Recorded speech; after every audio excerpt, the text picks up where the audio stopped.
Good morning junior. Good morning senior. வணக்கம். அடுத்து நீங்கள் ஒரு கதையை பார்க்க போகிறீங்க. அந்த கதையினுடைய முடிவில் ஒரு சேலஞ்ச் இருக்கும். அந்த சேலஞ்சை சக்ஸஸ்ஃபுல்லாக பண்ணுங்க. Fool, Fox and Goat. ஒரு ஊரில் ஒரு ஆடு இருந்தது. அந்த ஆடு இலை தழை இதெல்லாம் சாப்பிட்டு நல்லா கொழு கொழுன்னு ஜம்முன்னு இருந்தது. ஒரு நாள் அந்த ஆட்டை ஒரு குட்டி குள்ள நரி பார்த்தது. அந்த குள்ள நரி ஒரு குரூக்கட் குள்ள நரி. குரூக்கட்னா என்ன? புத்தி தப்பா வேலை செய்யும். அத மாதிரியான குள்ள நரி. அது கெட்ட குள்ள நரி. அது ஆடை எப்படியாவது கடிச்சு சாப்பிடணும் அப்படின்னு ஆசைப்பட்டது.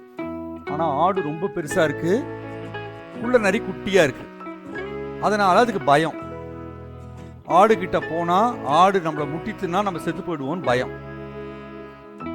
அதனால குள்ள நரி என்ன யோசிச்சதுன்னா, ஆடு எப்போவாது தூங்கும்ல, அப்ப அதை கடிச்சு சாப்பிடலாம். அதனால டெய்லி ஆடு போற திசையில எல்லாம் அதுவும் போச்சு. ஆடு திரும்பி பார்த்தா அது மரத்துக்கு பின்னாடி ஒளிஞ்சுக்கும். மறைஞ்சு மறைஞ்சு ஃபாலோ பண்ணிக்கிட்டே இருந்தது. ஆட்டுக்கு குள்ளநரியினுடைய ஐடியா புரிஞ்சு போச்சு. நாம தூங்குனா இவன் நம்மளை கடிச்சு சாப்பிடுவான், தூங்காமே நம்மால இருக்க முடியாது அப்படின்னு நினைச்சது.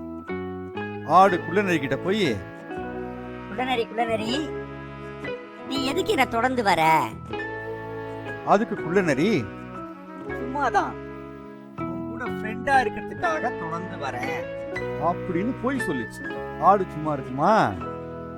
உடனே குள்ளநரி கிட்ட, என்ன சாப்பிடணும் தான் நீ ஆசைப்படுற, அதுல ஒண்ணும் தப்பு இல்லையே. குள்ளநரிக்கு உடனே சந்தோஷமா போச்சு. ஆமா ஆமா, உன்னை சாப்பிடணும்னு நினைக்கிறேன். ஆடு உடனே, நீ குட்டியா இருக்க, நான் பெரியவனா இருக்கேன், என்ன நீ எப்படி சாப்பிட முடியும்? நான் வேணா ஒரு ஐடியா தரட்டுமா அப்படின்னு கேட்டது. அதுக்கு குள்ளநரி, சொல்லு சொல்லு, உன்னை எப்படி சாப்பிடலான்னு சொல்லு. நான் மேல போய் நின்னுக்கிறேன், நீ வாயை திறந்து நின்னுக்கோ, நான் நேரம் வாயில வந்து விழுவேன், அப்ப நீ என்னை கடிச்சு சாப்பிட்டுடலாம் அப்படின்னு ஆடு சொல்லுச்சு. குள்ளநரிக்கும் சரியான ஐடியாவா தோணுச்சு. ஆடு ஒரு பெரிய பாறை மேல போய் நின்னுது. கீழே குள்ளநரி வாயை திறந்து நின்னுது. ஆடு இதுதான் சாக்குன்னு வேகமா குள்ளநரி மேல தபால்னு குதிச்சுது. குள்ளநரியாவை தாங்க முடியுமா? அது வாயிலேயே கிழிஞ்சு அப்படியே கீழே விழுந்துச்சு. ஆடு தப்பிச்சு நிம்மதியா இருக்கு.